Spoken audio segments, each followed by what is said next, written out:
West ইন্ডিজের বিপক্ষে one day সিরিজের দল ঘোষণা, প্রথমবার ডাক পেলেন মাহিদুল ইসলাম অঙ্কন।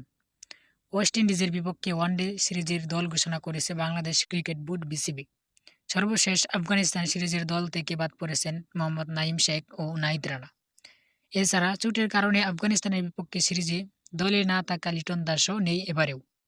দলে ফিরেছেন ভিসা জটিলতায় আফগানিস্তানের বিপক্ষে খেলতে সংযুক্ত আরব আমিরাতে যেতে না পারা সৌম্য সরকার। প্রথমবার ওয়ানডে দলে ডাক পেয়েছেন উইকেটকিপার ব্যাটসম্যান মাহিদুল ইসলাম অঙ্কন। সর্বশেষ আফগানিস্তানের বিপক্ষে সিরিজে নাইম ও নাহিদ রানা দুজনেই খেলেছিলেন একটি করে ম্যাচ।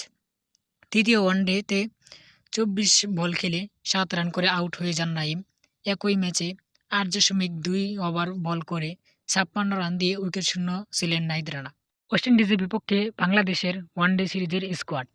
বাংলাদেশ দল: মেহেদী হাসান মিরাজ অধিনায়ক, তানজিদ হাসান তামিম, সৌম্য সরকার, সাইফ হাসান, নাজমুল হোসেন শান্ত, তাওহিদ হৃদয়, মাহিদুল ইসলাম অঙ্কন, জাকির আলী অনেক, শামীম হোসেন পাটোয়ারি, নুরুল হাসান সোহান, জাকির আলী, শামীম হোসেন, রিশাদ হোসেন, তানভীর ইসলাম, তাসকিন আহমেদ, মুস্তাফিজুর রহমান, তানজিম হাসান সাকিব ও হাসান মাহমুদ।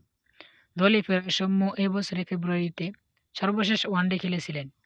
10 বছরের ক্যারিয়ারে 76 ওয়ানডেতে 2198 রান করেছেন সৌম্য। নতুন মুখ মাহিদুল একটি টেস্ট খেলেছেন। লিস্ট এ ক্রিকেটে 96টি ম্যাচ খেলে 4টি সেঞ্চুরি ও 44.53 করে 3429 রান করেছেন মাহিদুল ইসলাম অঙ্কন।